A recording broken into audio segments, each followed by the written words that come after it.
قل آپ فرماؤ من کان عدوا لجبریل، جو کوئی ہو دشمن جبریل کا، فإنه نزله على قلبك بإذن اللہ، پس بے شک اس نے تو اتارا ہے آپ کے دل پر اللہ کے حکم سے، مصدقا لما ذرا بات سن لو، ذرا بات سن لو۔ یہود نے پوچھا تھا حضرت عمر سے، آپ کے پیغمبر کے پاس وہی کون لاتا ہے؟ کہا جبریل۔ کہ وہ تو ہمارا بدترین دشمن ہے، ہمارے باپ دادو تمام قبائل و اقوام کو غرق کرنے والا ہے۔ تو عمر نے پوچھا جبریل کا خدا کے ہاں کیا مقام ہے؟ کہا دائیں طرف۔ کہا اور فرشتے؟ کا بائیں طرف۔ کہا جو دائیں طرف ہوتا ہے وہ افضل ہے یا بائیں طرف؟ کہا دائیں طرف۔ علماء لکھتے ہیں یہ پہلا موقع ہے جس میں حضرت عمر کی موافقت ہے۔ قرآن مجید میں 28 آیات ہے جہاں حضرت عمر کی موافقت ہے۔ جلال الدین سیوطی نے ایک رسالہ لکھا ہے، اس کا نام ہے الیانع التمر فی موافقات عمر۔ الیانع التمر، پکے پکائے کھجور ہے حضرت عمر کی موافقات پر۔ انہوں نے 22 جگہ لکھی ہے لیکن اصل جگہ ہیں 28۔ قل آپ فرماؤ من کان عدوا لجبریل، جو کوئی ہو دشمن جبریل کا۔ اب آگے جملے معترضہ کے طور پر تفصیل ہے، دشمنی کی وجہ کیا تھی؟ فَإِنَّهُ نَزَّلَهُ عَلَىٰ قَلْبِكَ، پس بے شک اس نے تو اتارا ہے آپ کے دل پر، بِإِذْنِ اللَّهِ، اللہ کے حکم سے، وہ خود تو نہیں لایا، مُصَدِّقًا لِمَا بَيْنَ يَدَيْهِ، تصدیق کرنے والی کتابیں اگلی کتابوں کی، وَهُدًى وَبُشْرَىٰ لِلْمُؤْمِنِينَ، اور یہ کتاب نیری ہدایت و خوشخبری ہے مسلمانوں کے لیے۔ من کان عدوا للہ وملائکتہ ورسلہ وجبریل ومیکال، جو کوئی دشمن ہو اللہ کا اور اس کے فرشتوں کا اور اس کے پیغمبروں کا اور جبریل اور میکائیل کا، فَإِنَّ اللَّهَ عَدُوٌّ لِّلْكَافِرِينَ، پس بے شک اللہ تعالیٰ دشمن ہے ایسے کافروں کا۔ طالب علموں، انہوں نے تو صرف جبریل کو دشمن کہا اور اللہ نے کہا یہ میرے بھی دشمن ہے، فرشتوں کے بھی دشمن ہے، تمام پیغمبروں کے دشمن ہے اور جبریل و میکائیل کے بھی دشمن ہے۔ اس سے پتہ چلا کہ جو لوگ صحابہ سے بغض رکھتے ہیں، جو لوگ مجتہدین سے بغض رکھتے ہیں، جو لوگ محدثین کے خلاف پراپیگنڈے کرتے ہیں، اور جو بدعتی اینڈ کمپنی دیوبندی اکابر اور بزرگوں کو برا کہتے ہیں، بغض رکھتے ہیں، یہی لوگ شیخ عبد القادر کے بھی دشمن ہیں، معین الدین چشتی کے بھی، نظام الدین کے بھی، اور حضرت حسین و حضرت علی کے بھی، اور تمام انبیاء اور مرسلین کے بھی۔ الحمدللہ اللہ نے ہمیں سب سے محبت، احترام، تقدس کے درجے میں عقیدت نصیب فرمائی، والحمدللہ علی ھذا۔ جو کوئی ہو دشمن اللہ تعالیٰ کا یا اس کے فرشتوں اور پیغمبروں جبریل میکائیل کا، پس بے شک اللہ بھی دشمن ہے ایسے کافروں کا۔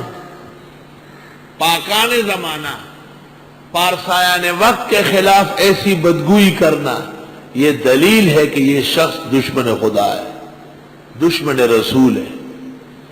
دشمن خدا، دشمن رسول ہونے کے بعد کائنات میں کوئی بھی قابل تعریف آدمی اس کا دوست نہیں ہے، سب کی نظروں سے وہ گرا ہوا ہے۔ معلوم ہوا کہ رافضی، غیر مقلد، پرویز، بدعتی، یہ اللہ تعالیٰ کے بدترین دشمن ہو گئے۔ یہ مسئلہ کوئی چھپا ہوا نہیں ہے۔ وَلَقَدْ أَنزَلْنَا إِلَيْكَ آيَاتٍ بَيِّنَاتٍ، اور ہم نے اتاری آپ کی طرف آیتیں واضح، بالکل واضح مسئلہ ہے۔ وَمَا يَكْفُرُ بِهَا، اور نہیں کفر کرے گا ان آیات کے ساتھ، إِلَّا الْفَاسِقُونَ، مگر بے راہ روی کرنے والے۔ اوَكُلَّمَا عَاهَدُوا عَهْدًا، اور جب کبھی انہوں نے عہد کیا ہے کوئی عہد، نَبَذَهُ فَرِيقٌ مِّنْهُمْ، توڑ دیا اس کو ایک گروہ نے ان میں، بل اکثرهم لا یؤمنون، بلکہ اکثر ان کے ایمان نہیں لاتے۔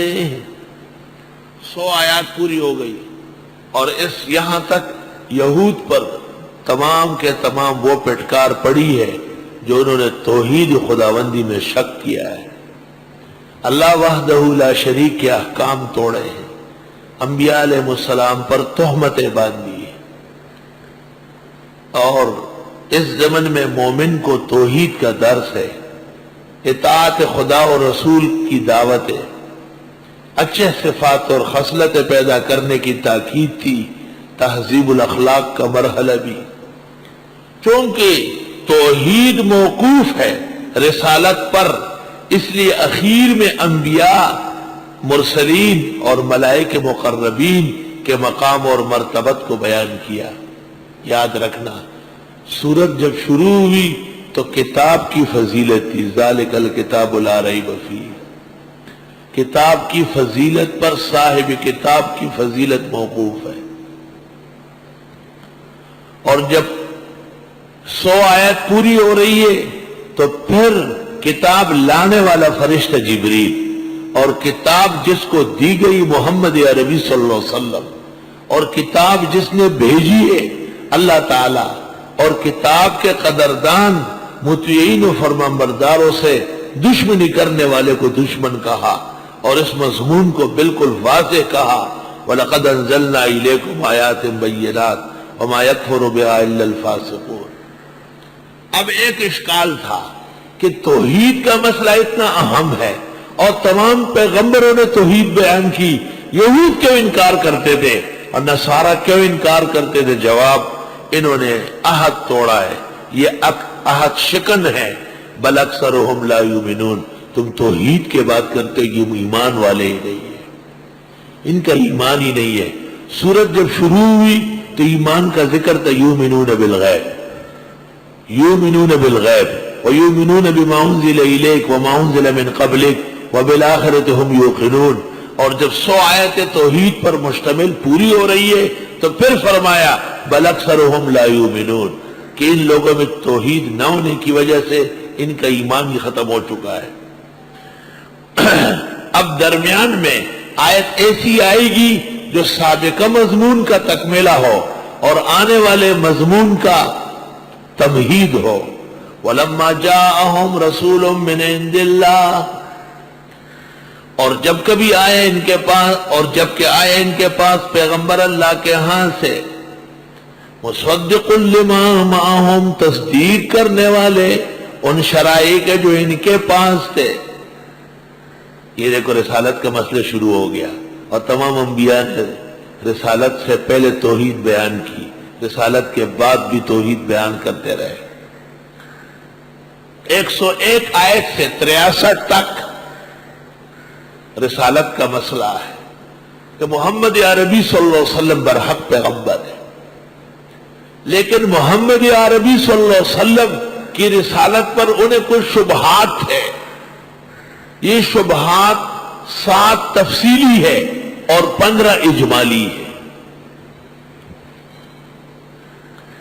ان شبہات میں سے ایک شبہ یہ ہے کہ اس پیغمبر کو سابقہ کتابوں والے مانتے نہیں کیونکہ وہ جانتے نہیں۔ جواب، غلط بات ہے، رسول پکا جچا تلا ہر اعتبار سے مصدق و مصدق ہے، لیکن کتاب والوں نے کتابیں پر سے پش ڈالی ہے، اپنی کتاب پر انہوں نے عمل نہیں کیا ہے، ترک عمل کی بیماری میں مبتلا ہے۔ دیکھ آیت کو، وَلَمَّا جَاءَهُمْ رَسُولٌ مِّنْ عِنْدِ اللَّهِ، اور جب کہ آ گئے ان کے پاس پیغمبر اللہ کے ہاں سے، مُصَدِّقٌ لِّمَا مَعَهُمْ، تصدیق کرنے والے ان کتابوں کی جو ان کے پاس تھی، نبذا ڈال دیا، فریق من الذین اوتوا الکتاب، ایک گروہ نے ان لوگوں میں سے جن کو دی گئی کتاب، کیا ڈالا؟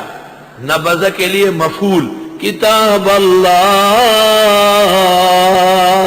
اللہ کی کتاب کو ڈالا، وراء ظہورہم، پس پشت انہوں نے اپنی کتابیں، اپنا دین، اپنا مذہب پس پشت ڈالا. کأنہم لا یعلمون، گویا کہ یہ جانتے نہیں. ابتداء سورت کی بھی کتاب سے ہے. کتاب کو ہدایت کا گنجینہ شک شبے سے پاک کہا. گزشتہ کتابوں پر بھی ایمان اجمالی ذکر ہوا. اب یہ کہ یہ کتابی لوگ اس پیغمبر کو کیوں نہیں مانتے؟ کیا جانتے نہیں؟ فرمایا جانتے ہیں لیکن نبذا، ڈال دیا ایک گروہ نے کتابیوں میں سے اللہ کی کتاب کو وراء ظہورہم، پس پشت ڈال دی انہوں نے خدا کی کتاب کو پس پشت. کأنہم لا یعلمون، گویا کہ یہ جانتے نہیں. جو لوگ کتاب سے ہٹے، جو لوگ قرآن اور نبی کے اتباع سے دور ہو جائے، وہ شک شبے میں، انکار میں، جادو و ٹوٹکے پر یقین کرنے میں مبتلا ہو جائیں گے.